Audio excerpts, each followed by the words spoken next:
Hey everyone, welcome back to the channel.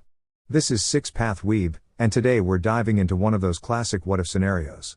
The question is simple, but the possibilities are huge. What if Ino, Shikamaru, and Choji were on Naruko's team instead of the original lineup? We'll break down how the dynamics would shift, the battles that would play out differently, and whether this version of Team 7 might actually change the course of the story itself. And of course, quick disclaimer, all content here is purely for entertainment and discussion. I don't own any of the anime footage, credit goes to the amazing creators and copyright holders of Naruto. Alright guys, let's get into it. Shikamaru released a long sigh as he entered the classroom of the academy, his hands shoved lazily into his pockets. Despite the significance of the day, his face carried no spark of excitement. Today, Iruka-sensei would be announcing the squads that each new graduate would join, a decision made under the Hokage's direction. On his way in, he passed Sakura and Ino, who were once again on the verge of quarreling, this time over which of them would be placed on Sasuke's team. They argued with such intensity it seemed as though their lives depended on it, though neither had the slightest idea how the teams would actually be assigned. Shikamaru found himself rolling his eyes. Unlike some of his classmates, he had no interest whatsoever in being paired with Sasuke. Honestly, he'd rather work with Naruko than the last surviving Uchiha. Naruko Uzumaki was spirited, outspoken, and often a bit overbearing, but beneath the bluster she was kind-hearted and determined. Even if her skills lagged behind others, at least she worked hard and refused to give up, qualities Shikamaru respected more than Sasuke's aloof demeanor. Sasuke, for his part, sat quietly with folded hands, ignoring the attention of his admirers and giving off his usual too good for anyone impression. That kind of attitude could only spell trouble for teamwork. Shikamaru was interrupted from his thoughts when a flash of bright orange caught his eye. Naruko? What are you doing here? This is for graduates. You shouldn't be here. Oi, look at this, Naruko exclaimed proudly, tapping the forehead protector with the leaf insignia that gleamed on her head.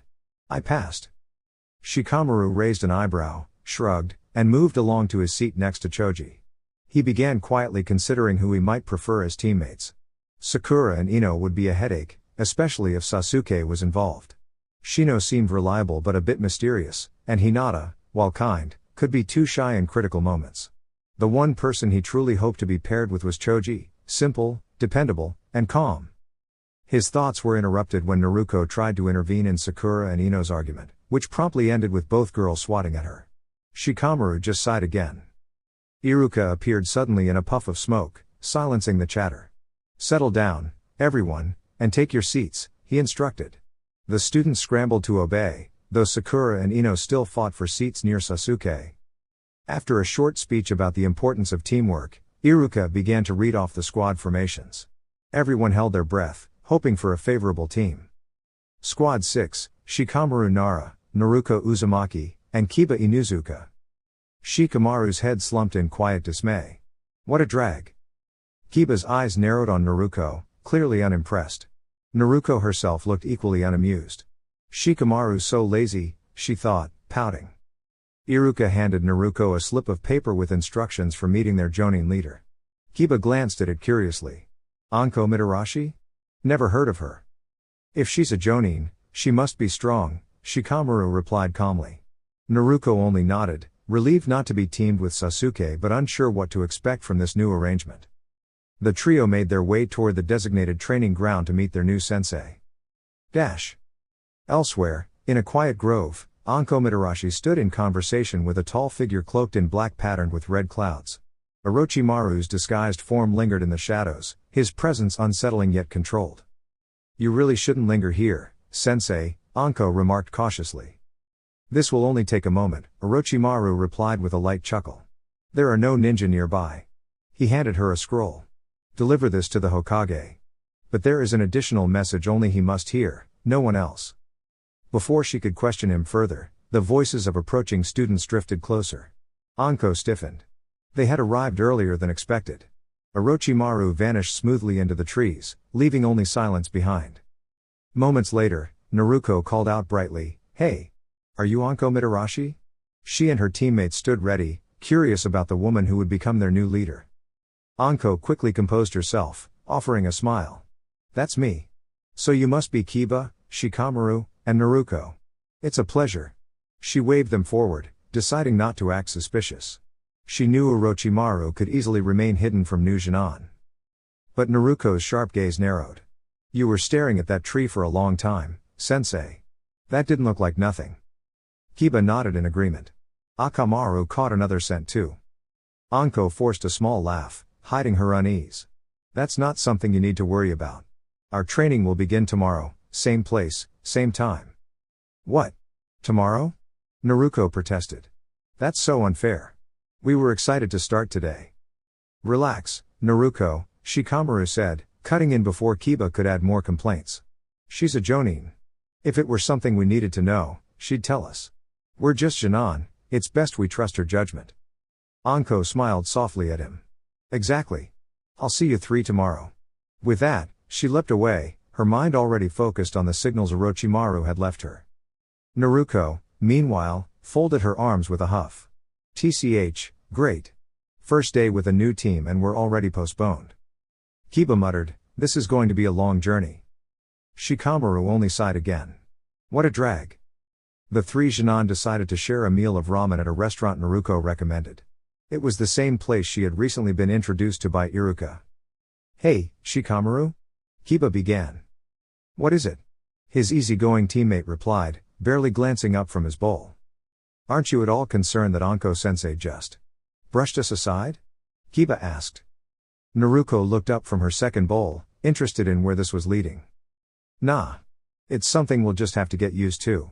We may be ninja now, but the higher-ranking adults will always keep things from us, just as they always have. Even one day, if we were jonin, there would still be secrets above us. My dad explained that to me. It's just the way things are in the shinobi world. A bit of a bother, but expected, Shikamaru explained. Naruko thought about his words and immediately remembered the 9-tailed fox sealed within her. She had only recently discovered the truth, even though it directly affected her. Shikamaru's right. If the Hokage and so many others in the village could keep something that important from me for 12 years, then who knows how many other secrets exist out there. Kiba sighed. So I guess we should just call today's situation bad timing? Pretty much. Whatever Anko-sensei was involved in must have been important. I don't think she wanted to brush us off, it just couldn't be helped at the moment, Shikamaru replied. Yeah. Makes sense, Kiba agreed. What do you think, Naruko? Naruko, cheeks full of noodles, simply nodded. She noticed that Kiba had included her in the conversation even though they weren't exactly close. Over the years they had competed in harmless pranks, always trying to outdo one another, but never became true friends. After swallowing, Naruko added, it's probably not wise to start out by being upset with our sensei for doing her duty.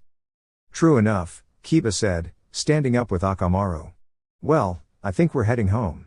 See you guys tomorrow. Team 6. Naruko and Shikamaru smirked at the title, and the group parted ways. Hey, Naruko. Shikamaru asked as the blonde pulled another empty bowl aside and reached for the next. Yeah? What changed? How were you able to graduate? Naruko's eyes widened at the question. She stiffened, misinterpreting it. Why? Are you wondering why you're stuck with the one who always came last? She asked, voice sharper than she intended. Shikamaru sighed inwardly. So defensive. This team business might get tricky. But he answered calmly, you don't have to tell me if you don't want to. I was just curious. Naruko blinked, softening a little. She wasn't used to people asking questions with genuine curiosity. For a moment she thought of the handful of people in her life she trusted, Iruka being one of them. This is my teammate now. If I want to make real friends, I should at least try to open up, she thought. Meanwhile, the Hokage sat in council with several trusted jonin. The third Hokage, Hiruzen Sarutobi, stood at the center beside Anko, who had delivered a report. Asuma Sarutobi stood to one side, while Ebisu and Hiashi Hyuga completed the group. This is most concerning, Hiruzen murmured. Yes, Ebisu agreed. The addition of Datara to their organization makes the Akatsuki even more troubling. Asuma exhaled smoke thoughtfully. And with them working in pairs, we don't know enough about the rest of their roster. With Itachi as Orochimaru's known partner. Well, that's not reassuring.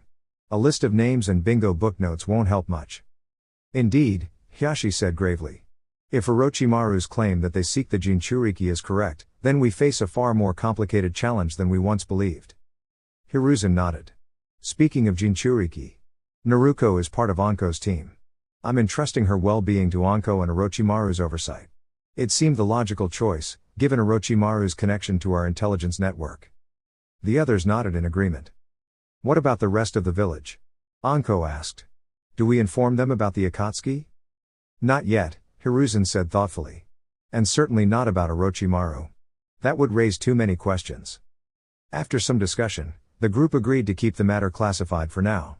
One by one, the Jonin departed, leaving only Anko behind. Is something the matter? The Hokage asked. Yes, Anko said. Orochimaru asked me to convey a message only to you. He warned that he and Itachi plan to visit the village soon. What? Hiruzen's eyes widened. He said he would contact me in secret when they arrived. He also mentioned a plan to redirect suspicion toward Danzo, making it seem that Danzo was behind exposing Orochimaru's activities. The Hokage stroked his beard. Orochimaru always has a plan. He finally said, this is Orochimaru's way of trying to resolve the danger Danzo poses. Danzo is ambitious, too ambitious. He seeks power, possibly even plotting to push me aside. Orochimaru sees Itachi as a piece in that game. Anko frowned. That sounds extreme. Hiruzen sighed. Orochimaru's methods often are. But sometimes, hidden in his schemes, there are chances we can use. For now, we observe carefully. Elsewhere, two figures cloaked in black garments patterned with red clouds walked silently through the forest. Itachi Uchiha and Orochimaru had been traveling for hours without a word. Finally, Orochimaru broke the silence. Why don't we pay Danzo a visit, Itachi? Itachi slowly turned toward him, his eyes glowing with the Mangekyo Sharingan. In an instant, Orochimaru was drawn into the world of Tsukuyomi. What is this? Orochimaru hissed, caught off guard. Calm yourself, Itachi said quietly. This isn't an attack. It's a private space to speak. Zetsu is watching us even now, and I don't wish for him to hear this conversation. The Akatsuki do not trust me. Outside the illusion, Zetsu whispered to himself, observing. It seems Itachi is turning on his partner. Should we step in? One side of him asked. No, the other half replied. We wouldn't stand a chance against him. Better to watch, and later report to Pain and Madara. No need to take it too seriously, Itachi. After all, we are all regarded as S-class fugitives. I am certain that the leader places as little trust in you as he does in me. There is no escape from this technique, Orochimaru. Someone like yourself, who has always shown such interest in the Sharingan, its history, and its abilities of remarkable influence, should be well aware of Tsukuyomi. I am indeed aware, Orochimaru responded with a faint frown. But you claimed this meeting was for conversation, not confrontation, he reminded, puzzled by the Uchiha's actions. That is correct. Yet, if my understanding of you proves false, then I must act accordingly, Itachi explained with calm restraint. Orochimaru remained silent, keeping his eyes fixed on the genjutsu-formed figure of Itachi, waiting for a question. Was Itachi suspicious of his movements?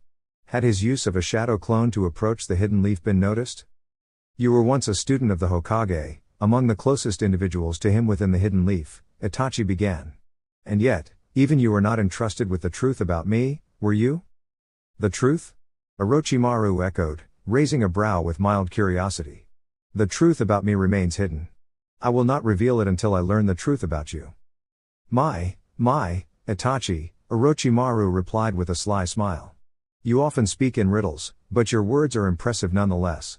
Seek your truth, for I have nothing to conceal. Is that so? Itachi replied evenly. Then you deny being a messenger for the hidden leaf? Orochimaru's heart stirred for a brief instant, though his expression betrayed no sign of it. An unusual accusation. But surely, Itachi, you are aware of my status. The village has marked me as one who may never return. In this world of shinobi, Itachi said softly, closing his eyes, appearances are rarely what they seem. When his Mangekyo opened again, the two of them were surrounded by an illusion, an altered vision of the Hidden Leaf village. Orochimaru found himself in an unfamiliar district until he noticed a familiar emblem etched onto a nearby door. The Uchiha clan crest. Orochimaru followed Itachi into a hall filled with Uchiha members. Fugaku Uchiha, Itachi's father and the clan's head, stood before the crowd. The assembly was absorbed in his words as he spoke of the mistrust directed at their clan and their belief in what they felt was their rightful place within the leaf structure. Orochimaru studied the scene carefully. He understood the implication. but it raised new questions. He turned to Itachi, only to be drawn into another memory. Now they stood atop the Hokage Tower balcony. Orochimaru and Itachi, both draped in Akatsuki robes, observed the younger Itachi speaking with Lord Third. The elderly Hokage gave his word that he would watch over Naruko's well-being and safeguard Sasuke from certain influences within the village.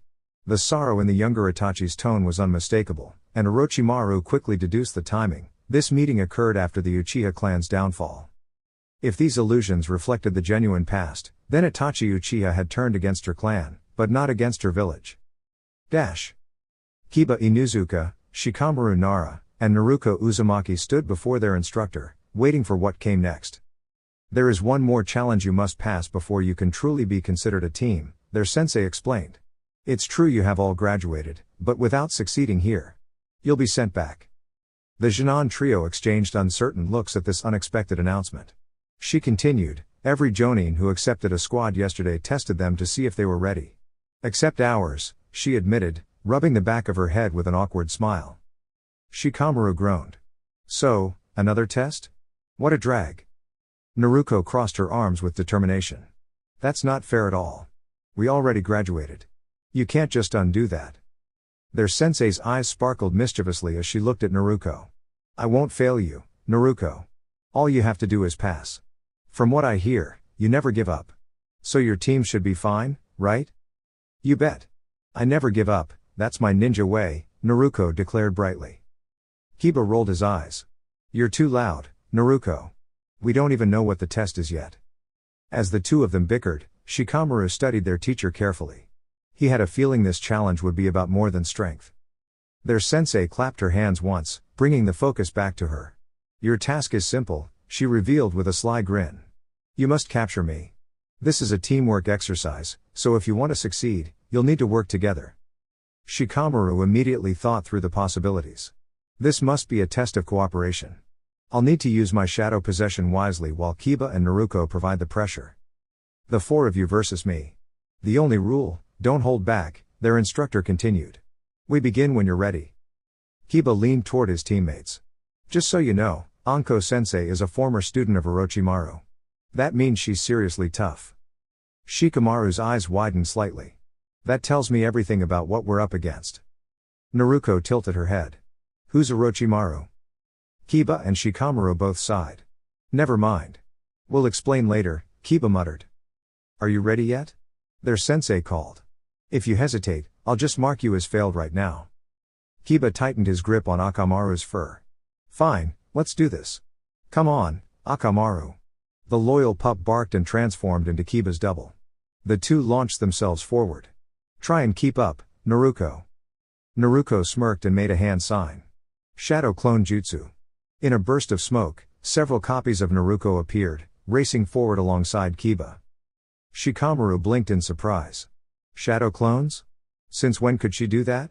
She couldn't even make a basic clone during the academy test. The battle quickly turned lively. Anko-sensei easily dodged their first strikes, weaving gracefully between Kiba, Akamaru, and the Naruko clones. Her movements were sharp but playful, making it clear she wasn't trying to hurt them, only test their skill. When Naruko's clones tried to overwhelm her, Anko's body suddenly shifted into a wooden log. Naruko gasped. A substitution jutsu? When did she manage that? Behind you, Shikamaru shouted. Naruko spun around just in time to see Anko-sensei gently grab her from behind, holding her still. You cancelled your clones too soon, she teased with a grin. If you'd kept them, I wouldn't have known which one was really you. Naruko puffed her cheeks defiantly. You won't keep me down that easily. Anko chuckled and loosened her hold, letting Naruko go free again. Good spirit. That determination will carry you far. Kiba stepped up next. All right, Akamaru, let's show her our real stuff. Beast mimicry, all fours jutsu. Together, he and Akamaru charged with renewed energy, circling their sensei. Smoke bombs filled the field, shrouding everything in mist. Shikamaru stood back, analyzing. He wants to hide Akamaru's transformation to catch her off guard. Clever. But will it be enough? Inside the smoke, Anko laughed. This is fun. Show me what you've got. The two Kibas struck from different sides, but when their kunai landed, the injured body melted away into another substitution trick. Kiba blinked in shock, realizing he'd been tricked. From outside the smoke, Shikamaru sighed. As expected, she's using illusions and decoys to test how we handle confusion. Typical Jonin strategy. He leaned against a tree, hands together as he thought. There's no way she'll fall for my shadow possession if I just charge at her. She already knows what I can do. I'll need a smarter plan. We've still got time. But it'll take everything I've got to make this work. Naruko, still cheering her friends on from the side, shouted, "Don't give up, Shikamaru. We can do this together." Shikamaru closed his eyes with a sigh. What a drag. But she's right. If we want to win, I need to think of something clever. Shikamaru closed his eyes and sank into deep concentration. He was not a specialist in tracking, and if Naruko chose to conceal herself, there was virtually no way he could uncover her location, especially not against a skilled Jonin. She might even have arranged misleading traps to throw him off course, making the challenge all the more complex. His only realistic chance was to take her by surprise, capturing her within the hold of his shadow possession technique. Your challenge will be to capture me, Shikamaru recalled Anko declaring, her sharp gaze settling on him with unmistakable intent. She had even hinted it would ultimately come down to the shadow possession itself. But then she shifted the challenge after restraining Naruko with her snakes.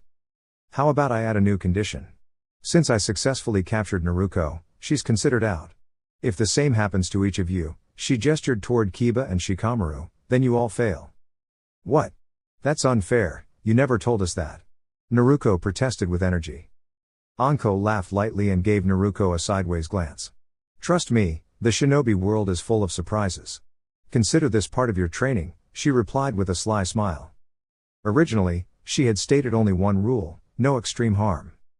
Shikamaru's eyes snapped open, brimming with confidence. All right, Naruko. I've got the plan figured out, he announced while rising to his feet. Great. Good luck. I really don't want to repeat lessons back at the academy, Naruko cheered with relief. Shikamaru smirked faintly. Don't worry, I won't waste time. Step 1. He reached for a cluster of miniature shuriken. Free Naruko. He launched them with precision, striking the serpents so they recoiled. Then, with a swift downward motion of his kunai, he cut them apart, releasing his uneasy teammate. Are you serious? Anko-sensei said.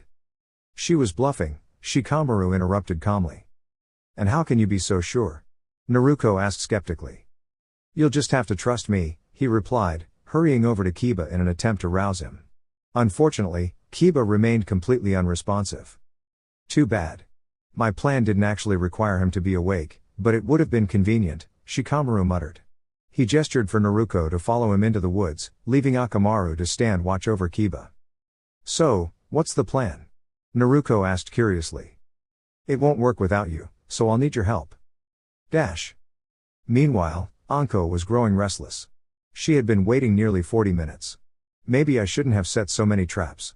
Though Kiba should have been able to track me. Perhaps I overdid it with the genjutsu.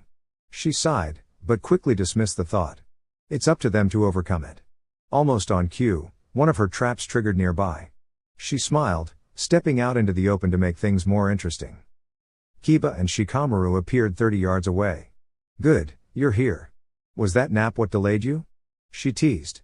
Neither reacted, which puzzled her, though she kept a straight face. What are they plotting? A flicker of movement caught her eye, and she narrowly avoided a shadow stretching toward her. She spotted Shikamaru in the distance, but he had not cast a jutsu. Anko laughed knowingly. Of course. Clever. You had Akamaru transform into Shikamaru. At last, you're working as a true team. Then she heard movement above. She quickly drew her kunai, only to be distracted by a barrage of shuriken from the disguised partner. Akamaru using shuriken? She chuckled. So this Shikamaru is Kiba, and Kiba must be Akamaru. I nearly fell for it. Nicely played, she admitted, smiling. But your charade ends here. She flung kunai toward the disguised Kiba, who darted behind a tree, exactly where another figure waited. A second Kiba lunged, but she countered effortlessly, then advanced on the real Shikamaru as he stepped out.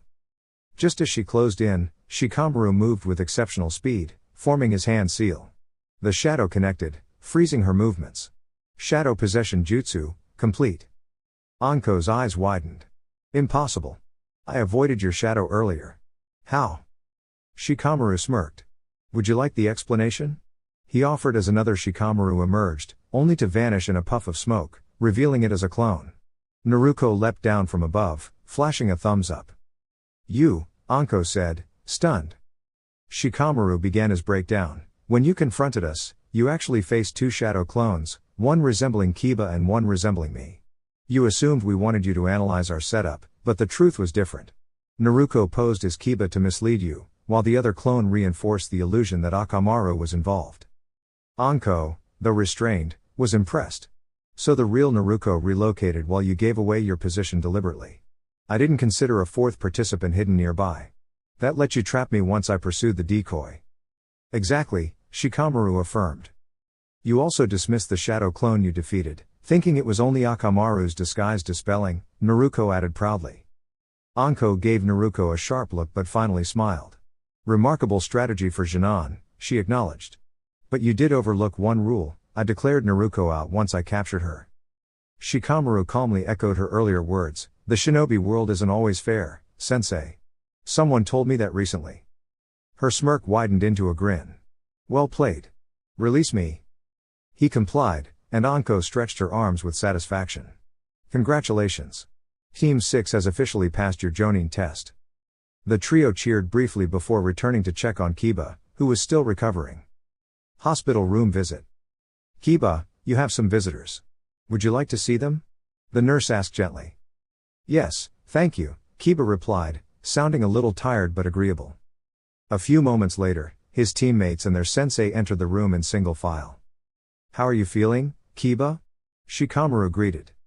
I'm okay, Kiba answered neutrally, though his eyes lingered on Anko-sensei with a mixture of unease. Glad to see you're awake, kid, Anko said with a nervous laugh. I may have pushed that genjutsu exercise a bit too far.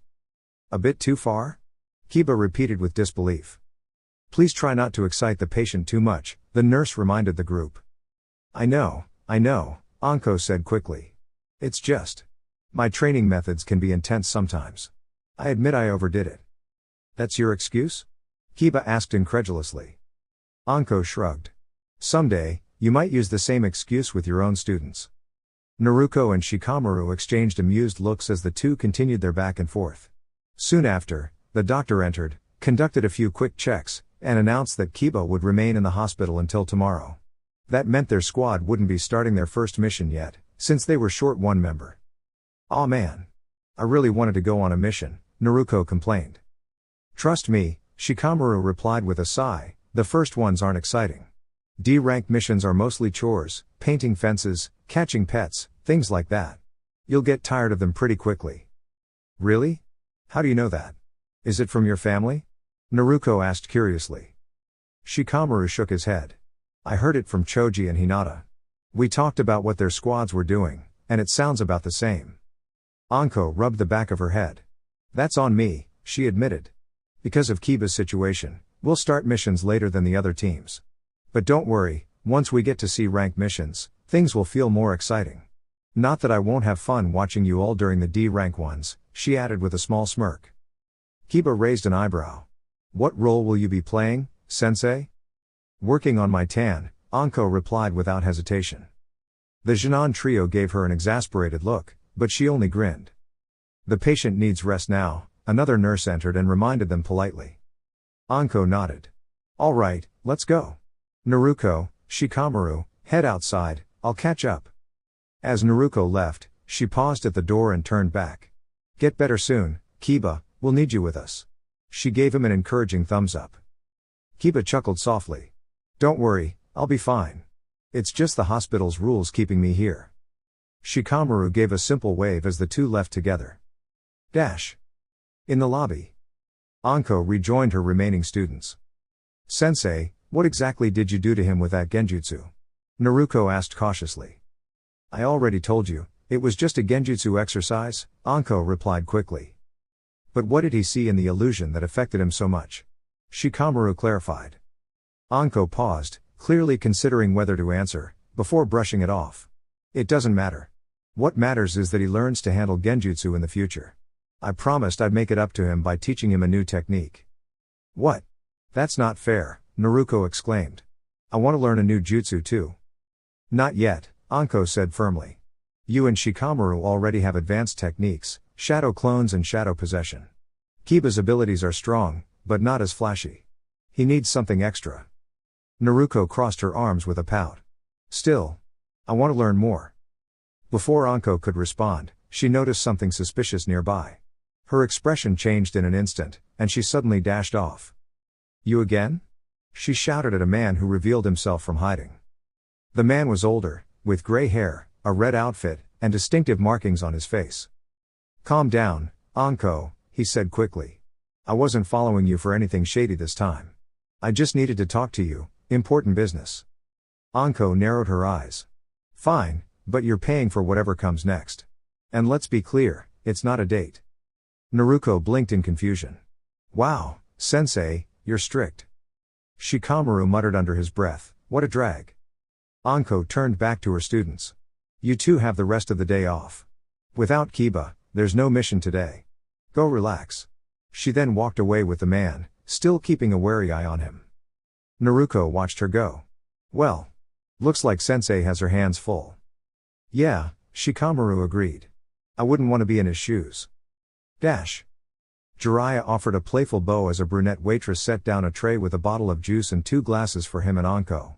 Anko, however, was not impressed. Normally, she didn't mind people being themselves, but Jiraiya's constant joking and exaggerated behavior often pushed her patience. His silly antics, his fondness for dramatic stories, and his reputation for mischief were well known, and Anko sometimes wondered why Orochimaru had trusted Jiraiya to look after her training whenever he had to be away. Legendary Sannin or not, she couldn't understand the choice. Jiraiya poured their drinks and began cheerfully, I thought you'd be interested in my newest assignment. They were seated at a quiet, isolated table far from the others, which allowed them to speak freely. Anko raised a brow as she quickly sipped her drink, earning a disapproving glance from Jiraiya. That's not very refined, he teased. I take it etiquette wasn't part of Orochimaru's lessons?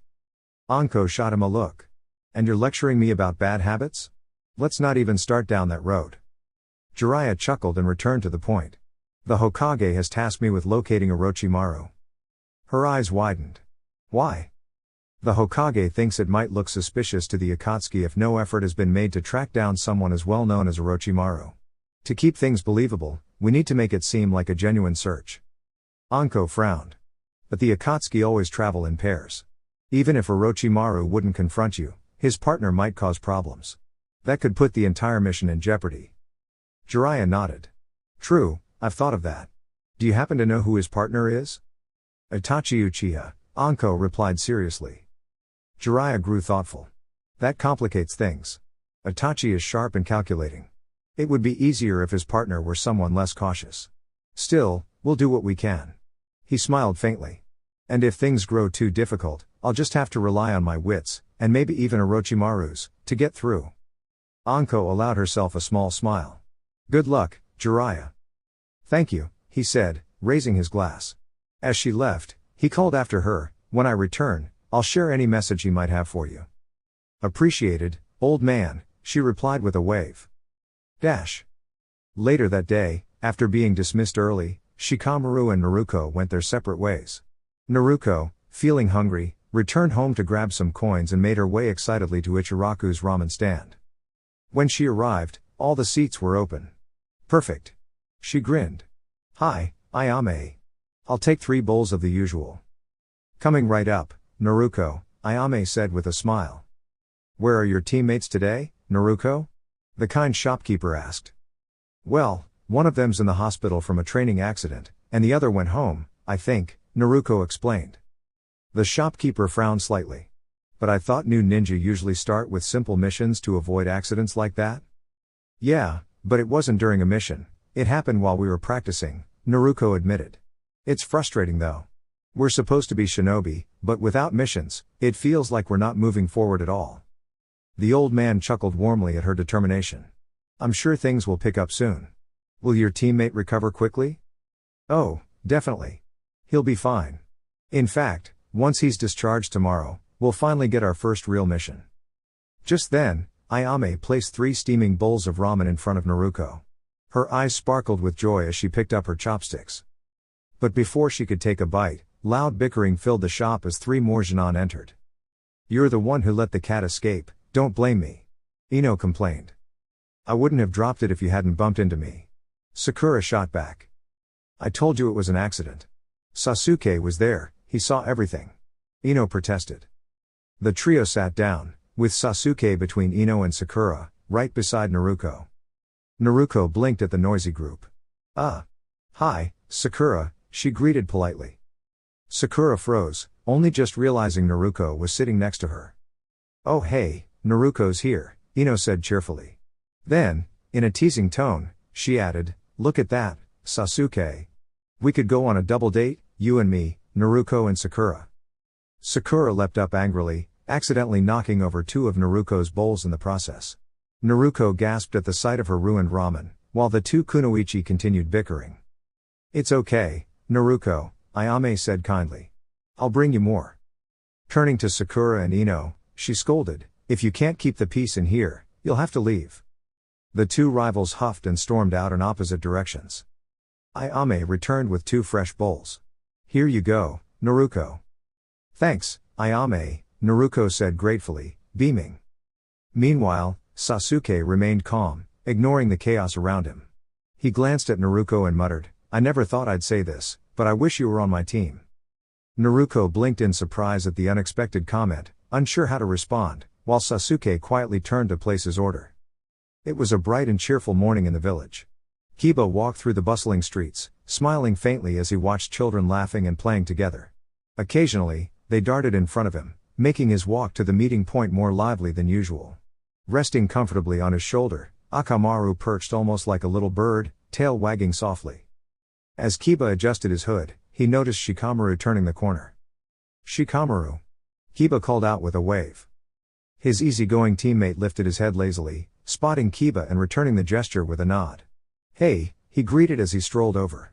Akamaru gave a cheerful bark, though Kiba wasn't sure if it was a friendly hello or if his companion simply remembered the time Shikamaru had jolted him awake during a training session.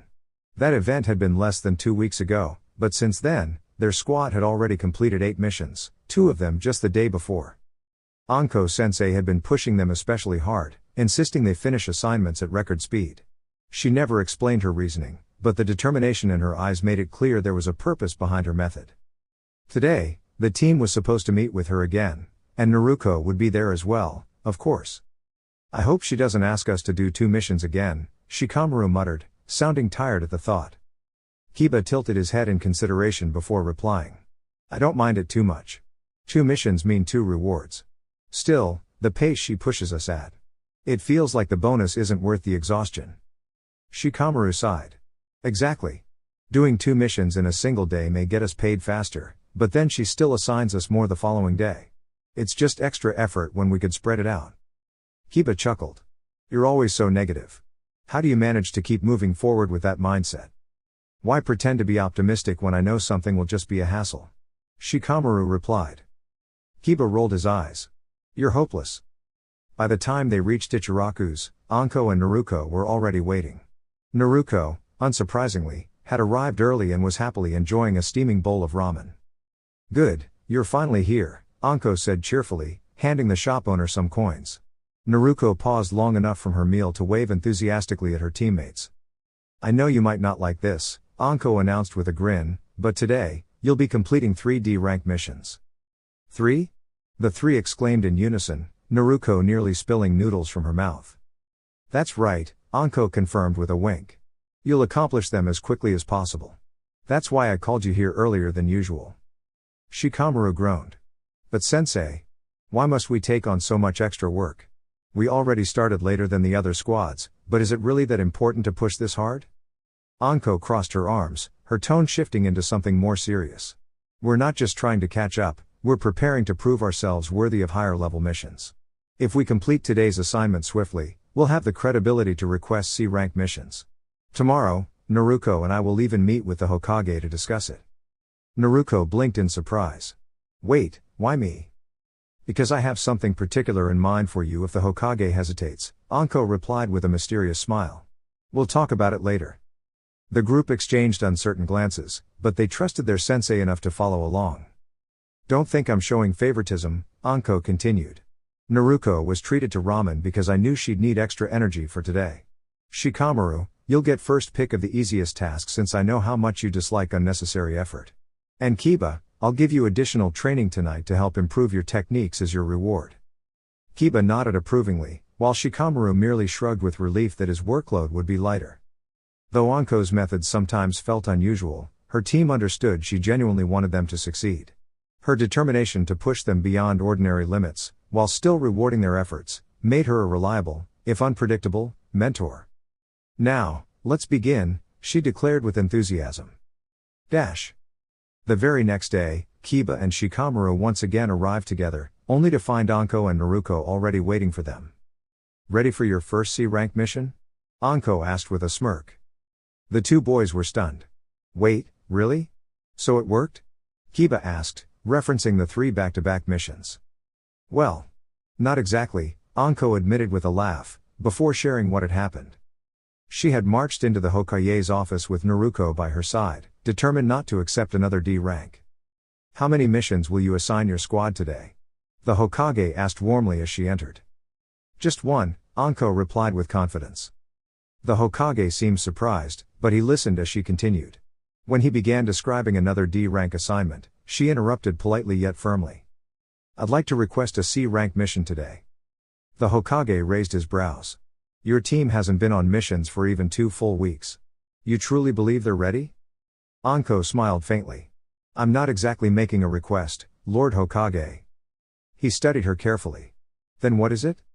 A requirement, she said, standing tall. Though surprised by her boldness, the Hokage did not waver. Your team's progress is commendable, but the answer is no. They must wait a little longer. Anko let out a thoughtful sigh before setting down her backpack. With a puff of smoke, it transformed into Naruko, who stood confidently at her sensei's side. You know what to do, Anko said with a nod. Naruko pressed her hands together. Shadow Clone Jutsu.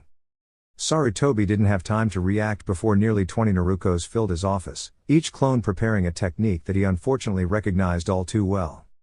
Transformation Jutsu. They chorused, and the third Hokage realized the situation was about to spiral out of control. After a long pause, struggling to regain his composure, he turned his eyes toward Anko with exasperation. Anko Mitarashi. Don't be too upset, Lord Hokage. Anko replied, clearly amused. I'm giving you one last chance to cooperate before Naruko sends these clones running across the village. And trust me, they won't be transformed into graceful ladies anymore. They'll be perfect imitations of you. She smirked, though she kept her tone playful rather than disrespectful. Sorry, Lord Hokage. I'm just following my sensei's orders. Naruko defended herself with a mischievous grin. The Hokage rubbed his temples, looking thoroughly overwhelmed. Sometimes I wish Orochimaru had never taught you such distracting techniques. He muttered. Nearby, Shikamaru and Kiba looked as if they couldn't believe what they had just witnessed. A moment later, both burst into laughter. I can't believe that actually worked, Kiba chuckled. I was nervous for a second, Naruko admitted proudly, but my transformation jutsu is unbeatable. Shikamaru rolled his eyes. Naruko quickly caught it. I saw that, Shikamaru. You're just jealous I've outsmarted the Hokage with one of my own jutsu twice now. Jealous? Hardly, Shikamaru replied with his usual calm dismissal. Anko, entertained at first, eventually cleared her throat. All right, enough fun. Have you forgotten we have a mission? She reminded the team firmly. Their destination was Conalvira, a large village centered on trade and wealth. Unlike shinobi villages, it was guarded by hired mercenaries who kept order and protected its riches. The villagers claimed these mercenaries were strict but effective, making it nearly impossible for con artists or troublemakers to escape unnoticed. Recently, however, refugees had arrived at the Hidden Leaf reporting that a mysterious group calling itself the Order had taken control of Conalvira. At first, many villagers managed to flee, but suddenly the flow of escapees stopped. Rumors spread that the cult had found a way to prevent anyone from leaving. Since no actual ninja were involved, the mission was ranked only as a C-level assignment. Anko's squad was tasked with entering the village, uncovering the cult's influence, and freeing the people from its control. As the team reached the gates of Conalvira, they had already changed from their shinobi uniforms into ordinary clothes to avoid suspicion. Mercenaries at the entrance questioned them thoroughly, but eventually allowed them inside once convinced they were harmless travelers. Shikamaru frowned once they were clear. I don't like this. No weapons, and we're walking straight into enemy territory. Relax, Anko replied confidently. They don't know we're here on a mission. Naruko shivered a little at Anko's sudden sharp tone, though she tried to shake it off. The streets of Conalvera were crowded and restless. New houses were being built to hold the growing population, yet the atmosphere felt tense. Naruko noticed how uneasy the villagers seemed, almost the same way the citizens back home acted when she played her pranks, nervous, watchful, but without anger. Anko guided her students into a quiet alley near an abandoned shop to discuss assignments. Kiba, you and Akamaru will find the mayor's hall. Observe quietly, see if the mayor is cooperating with this group or if he's still free to make his own decisions. Kiba tilted his head. Why is that so important? Because, Anko explained, if the mayor is free, then the cult is working with him. If he's pressured or watched, then he's being forced. That information will help us understand how the cult operates. The students nodded with newfound clarity. Now, Shikamaru, she continued, you'll examine the defenses. Those mercenaries at the gate didn't seem to be cult members, so figure out how they're connected. My guess is the cult is paying them off. Shikamaru adjusted his posture, already piecing things together. That would require a steady source of money. So, that's why you care about the mayor's situation? Exactly, Anko confirmed with a smirk. I'll map the defenses and report back, Shikamaru replied before wandering off at his usual lazy pace. And me? Naruko asked eagerly. You're in charge of finding us a hotel that's at least halfway decent, Anko instructed, handing her some coins. Naruko pouted. Why do I get the boring job? Because, Anko replied patiently, missions like this require careful preparation. We're not rushing in blind. Your task may seem small, but it's important. Now go. Naruko sighed, but headed off to complete her assignment. She considered spending some of the money on herself but quickly decided against it. Anko would definitely notice, and Naruko didn't want to face that disappointment. Meanwhile, Shikamaru slowly walked the streets, observing every detail. He noted 3 main gates guarded by mercenaries, 5 stationed at each. Inside the village, the people seemed crowded and uneasy, yet strangely unwilling to resist. Why are they so afraid? He wondered. At last, he spotted a figure in a purple robe with a group of mercenaries escorting him. The symbol on the back of the robe made Shikamaru's eyes widen. He had seen it before. Kiba had spent nearly 2 hours observing the mayor's hall with patience that was beginning to wear thin. From the moment he arrived, it was clear someone important, whether the mayor or another guest, was inside, given the unusually heavy security. Mercenaries patrolled the surrounding streets, guarded the entrance, and even stationed a watch on the roof. Whoever was inside clearly valued protection. Relying on both his sharp eyes and Akamaru's keen sense of smell, Kiba estimated around 30 guards in total, though the constant flow of townsfolk made exact counting difficult. The uneventful wait tested his discipline, and boredom began to creep in, until a noticeable shift broke the monotony. 2 individuals in deep violet robes approached the hall, escorted by additional mercenaries. Soon after, a third figure in similar attire emerged from the building. The guards moved with practiced coordination, subtly guiding civilians away from the street and closing ranks around the trio. Kiba studied their attire and movements carefully, his suspicions sharpening. Akamaru gave a low growl to alert him. What is it? Kiba whispered, narrowing his eyes.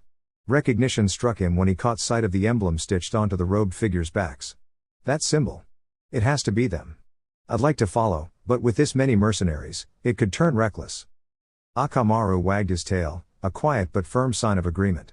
Kiba nodded. Right. Let's regroup with Anko-sensei. Meanwhile, Anko had taken a more subtle approach. She wandered through Conalvera's eateries and coffee shops, listening intently to the voices of the townsfolk. Her mentor Orochimaru had trained her thoroughly in intelligence gathering, while Jiraiya, though unconventional, had also contributed to her skill set. While Anko did not endorse many of Jiraiya's eccentric methods, she could not deny his effectiveness when it came to drawing information from the most unassuming of places. Within just a few hours, she had pieced together fragments of valuable insight about the mysterious cult, simply by enjoying small meals and quietly observing those around her. The townspeople of Conalvera were clearly unsettled by the cult's presence. In one cafe, her suspicions were confirmed when a man in violet robes entered. The room fell into near silence, conversations reduced to hushed whispers, and no one dared to meet his gaze. Only Anko remained composed, her eyes calmly following him. The cultist appeared either unaware or unconcerned by her lack of intimidation. He seated himself with his back to her, sipping his drink loudly, as if seeking to amplify the unease he spread. Anko resisted the urge to react, keeping her focus steady. Her calm faltered only for an instant when she noticed the embroidered emblem on the back of his robes.